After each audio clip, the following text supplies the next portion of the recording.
Hello everyone, this is doctor Sam. देखिए, आज की वीडियो जो है ये इस साल की सबसे इम्पॉर्टेंट वीडियो है, ठीक है। और ये इसीलिए इम्पॉर्टेंट है क्योंकि अगर आपने बहुत ज़्यादा मेहनत की है और फिर भी आपसे कोई भी आपकी छोटी सी गलती जो है वो आपकी नाकामी का सबब बन सकती है। तो ये वीडियो आप लोगों ने पूरी की पूरी देखनी है और जो मैं बता रहा हूँ आप लोगों ने उनको फॉलो करना है एज सच, ठीक है। देखिए, आप लोगों के पास 2-3 दिन हैं, इसमें सिंपली आप लोग जो है जो मोटी मोटी बातें हैं तमाम सब्जेक्ट्स की वो देख ले, ठीक है। किसी एक सब्जेक्ट तक स्टिक ना रहे।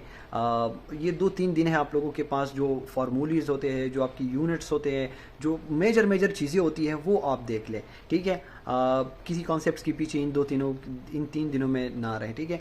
अब आप लोगों ने क्या करना है, हर एक जो टेस्टिंग सर्विस है उन्होंने एक रिलीज़ किया हुआ है, एक नोटिफिकेशन रिलीज़ किया हुआ है कि आप लोगों ने कौन कौन सी चीज़ें अपने साथ लानी है और कैसे करनी है। तो ये चीज़ें जो है ये गलतियाँ आप लोगों ने हरगिज़ नहीं करनी और इनको जो है स्ट्रिक्टली फॉलो करना है, क्योंकि ये आप लोगों के लिए बहुत ज़्यादा प्रॉब्लम क्रिएट कर सकती है। देखिए, सबसे पहले बात यह है कि आपका जो एडमिट कार्ड है, जो रोल नंबर जिसको हम कहते हैं, प्रिंट करना है और बिल्कुल एक ट्रांसपेरेंट जो आपके पास पेपर बोर्ड होता है, ठीक है, जिसके ऊपर लिखाई वगैरह ना हो, उसके साथ ही रखना है, ठीक है। जो चीज़ें आप टेस्ट के लिए ले जा रहे हैं तो उनको पहले से ही रेडी रखें, क्योंकि एट द एंड जो है वो चीज़ें हम भूल जाते हैं और वहाँ जाके आपने बहुत ज़्यादा मेहनत की होती है लेकिन आप सफ़र कर जाते हैं, ठीक है। तो सबसे पहले आप लोगों ने क्या करना है, एक ट्रांसपेरेंट, ठीक है, जिसके ऊपर लिखाई ना हो, पेपर बोर्ड रखना है, साथ साथ में उसके ऊपर अपना रोल नंबर रखना है। रोल नंबर के साथ जो आपके पास 2-3 किस्म के आप पॉइंटर लेके जाएं, पिन लेके जाएं, ठीक है, फिलिंग के लिए वो रखने हैं। और साथ साथ में आपके पास आपका जो NIC है, अगर NIC नहीं है तो आपका जो फॉर्म भी है, पासपोर्ट है, जो भी आपके पास अवेलेबल है, एक भी अगर आपके पास है तो आप वो अपने साथ लेके जाएं, ठीक है। मोस्टली स्टूडेंट्स के पास जो है फॉर्म बी है, शनाख्ती कार्ड नहीं है, तो बिल्कुल आप फॉर्म बी लेके जा सकते हैं। ये चीज़ें आप लोग बिल्कुल अभी से रेडी रखें। और एक इम्पॉर्टेंट चीज़, स्टूडेंट्स के पास आजकल मोबाइल्स हैं, उनके पास घड़ी नहीं होती, तो घड़ी जो है जहाँ से भी अरेंज करनी है, घर में अरेंज करनी है, दोस्तों से अरेंज करनी है, वो अपने साथ लेके जाए। और वो भी डिजिटल जो आपकी वॉच होती है जिसमें हिंट्स वाली होती है, 213 ये जो लिखी हुई होती है, सुइयों वाली आप लोगों ने नहीं लेके जानी, क्योंकि उसमें ये गलती हो जाती है, वो आपके ऊपर बहुत ज़्यादा प्रेशर होता है और आप जो है उसको कभी कभी आप लोग मिस इंटरप्रेट करते हैं टाइम को। तो जो डिजिटल वॉच होती है वो अपने साथ ज़रूर लेके जाएँ, ठीक है। ये चीज़ें जो मैंने आप लोग को बता दी, ये अभी से, मतलब कि अभी से ही आप लोग अपने पास रेडी रखें, क्योंकि एट द एंड स्टूडेंट जो है वो इन चीज़ों को भूल जाते हैं। ये सबसे इम्पॉर्टेंट चीज़ है। दूसरी क्या है, मैंने आप लोग को बता दिया कि रिवीजन जो है तारू वाली इंपॉर्टेंट चीज़ों की करें। ये 2 पॉइंट्स हैं, अगर इसमें से आप लोगों के पास गलती हो जाती है तो आप लोगों के पास कोई ऑप्शन नहीं रहता। हाँ जी, और एक और इम्पॉर्टेंट चीज़, टाइम पे पहुंचना। स्टूडेंट्स क्या करते हैं, प्रेशर में आ जाते हैं, सुबह सुबह उठ के किताब के सामने बैठ जाते हैं, कहते कि मैं रिवीजन कर रहा हूँ, रिवीजन में टाइम मैनेज नहीं कर पाते, टाइम पे नहीं पहुँच पाते। अगर आप टाइम पे नहीं पहुँच पाते तो आपके ऊपर एक अजीब किस्म का प्रेशर आ जाता है। तो जितना आप लोग टाइम पे जाएंगे, अर्ली ऑन जाएंगे, तो क्या हो जाएगा, आप लोग हॉल में थोड़ा सा बैठ लेंगे, हॉल की जो प्रेशर होती है उनको एब्जॉर्ब कर लेंगे आप लोग, ठीक है। क्योंकि देखिए, जब हम स्टेज पे चले जाते हैं ना, किसी भी स्टेज पे परफॉर्मेंस के लिए, तो जो फर्स्ट 2-3 मिनट्स होती है वो क्वाइट डिफ़िकल्ट होते हैं, क्योंकि उस टाइम हम जो है मैनेज कर रहे होते हैं स्टेज के साथ, ठीक है। तो जैसे ही आप लोग इसी तरह सेम टू सेम आप एग्ज़ाम हॉल में पहले से पहुंच जाते हैं, तो वहाँ आप लोग थोड़ा सा बैठ लेते हैं, इधर उधर देख लेते हैं, चीज़ों को एब्जॉर्ब कर लेते हैं कि यार ये तो कुछ भी नहीं है, सिंपल जिस तरह हम एग्ज़ाम दे रहे हैं उसी तरह का एक हाल है, और बिल्कुल आप जो है रिलैक्स हो जाते हैं जितना आप अर्ली ऑन जाते हैं। लेकिन प्रॉब्लम क्या होता है, अगर आप लोग लास्ट मिनट में जाते हैं, लास्ट 5 मिनट्स में जाते हैं, तो आप लोग ऐसे हरी में होते हैं, उन चीज़ों को प्रॉपरली जज नहीं कर पाते, प्रॉपरली उनको इंटरप्रेट नहीं कर पाते। तो ये एक स्टूडेंट्स के साथ मसला होता है, और ये मेरे साथ खुद भी हो चुका था। I was like in first time जब मैं टेस्ट दे रहा था तो मैं बहुत लेट गया हुआ था, एंड आई वॉज कन्फ्यूज। तो ये चीज़ आप लोगों ने करना है, ठीक है। अब नेक्स्ट मैं आप लोग को क्या बता रहा हूँ, आप लोग बैठ गए, रिलैक्स कर गए, पानी का बोतल जो है आप लोग के पास आ गया, वॉच भी आपके पास है, आप लोग का एडमिट कार्ड भी आपके पास है, ठीक है, शनाख्ती कार्ड भी आपके पास है, everything, you are on the seat. अब आप लोगों ने क्या करना है, आपका जो रोल नंबर है, सबसे पहले वो आपको बबल शीट देते हैं, ठीक है। वो जो क्वेश्चन जिस पे लिखे होते हैं वो नहीं देते, बबल शीट देते हैं। बबल शीट आपके पास आ जाएगा, ठीक है।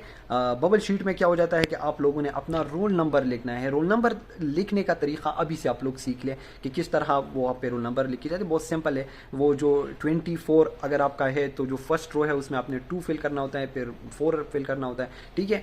तो इन चीज़ों को आप थोड़ा सा समझे। रोल नंबर आपने फिल किया, everything okay, you are relax, उसके बाद जो है आपको वो देंगे आपका क्वेश्चन शीट, ठीक है।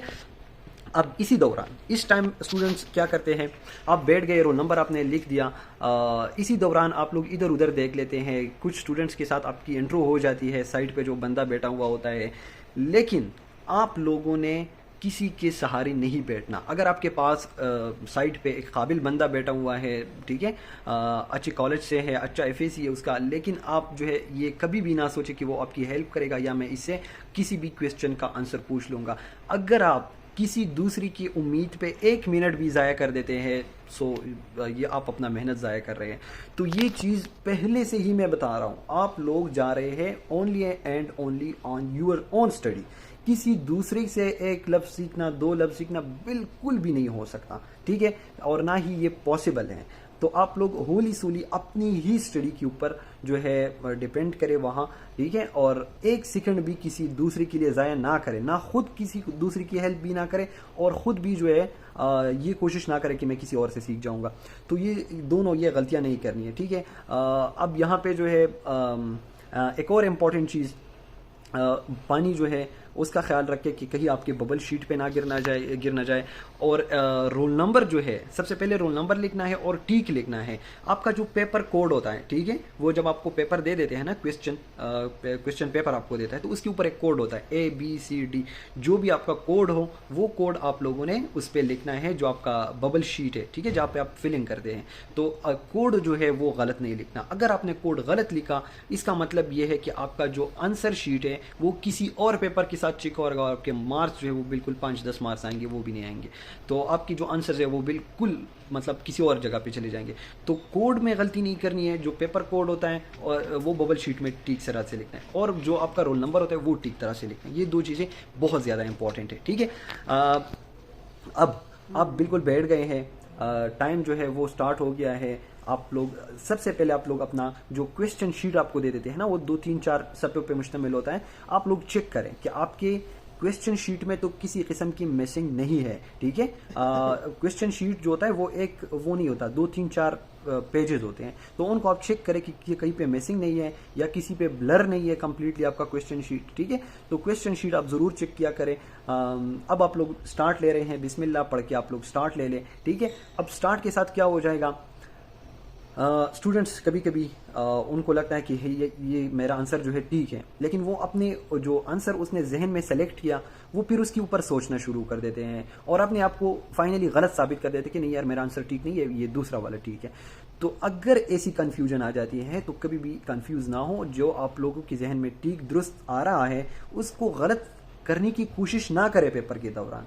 यही चीज़ होती है कि स्टूडेंट्स डिफरेंट आइडियाज़ उनके जहन में आना शुरू हो जाते हैं। सपोज मैंने क्वेश्चन रीड किया, मेरे जहन में आंसर भी आ गया, आंसर मैंने क्लिक किया, ठीक है, अब मेरे जहन में ना दोबारा से आ रहा है कि नहीं यार ये गलत है, ये प्रेशर की अलामत है, ठीक है, ये आप कंफ्यूज हो रहे हैं। तो कंफ्यूज बिल्कुल भी ना हो, जो आपको दुरुस्त लग रहा है उसको ही फिल करें, ठीक है, दुरुस्त बस सीधा जाए। अब क्या हो जाता है, कभी कभी कभार हम सपोज मैंने क्वेश्चन नंबर 1 अटेम्प्ट किया, अब मैं क्या कर रहा हूँ, मैं क्वेश्चन 2-3 में हूँ, लेकिन मेरे जहन में फिर भी 1 की जो ख्यालात है वो आ रहे हैं, यार शायद मैंने 1 जो है गलत फिल किया है। ये ख्यालात, ये सारी डिस्ट्रैक्शंस, इनको आप लोगों ने अवॉइड करनी है, ठीक है। जितना हो सके आप लोग इन चीज़ों को, पहले से मैं इसलिए बता रहा हूँ क्योंकि वहाँ आपके साथ ये चीज़ें होने वाली हैं, तो आप लोग मेंटली इस चीज़ के लिए रेडी हो, ठीक है।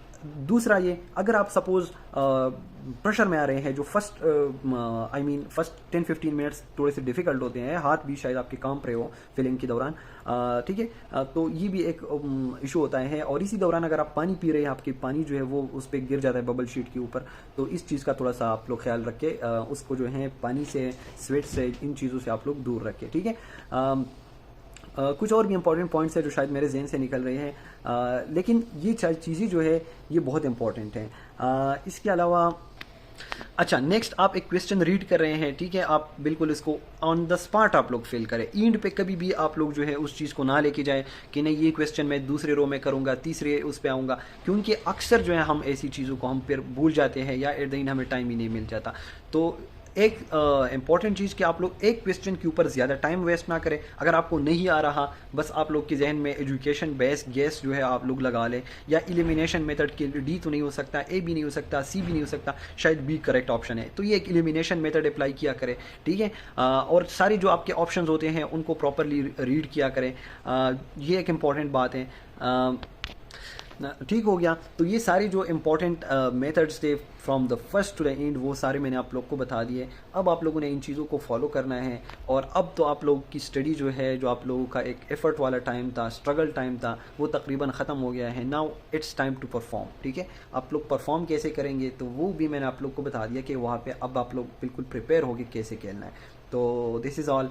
बाकी wish you best of luck and hopefully you are gonna do it. Thank you.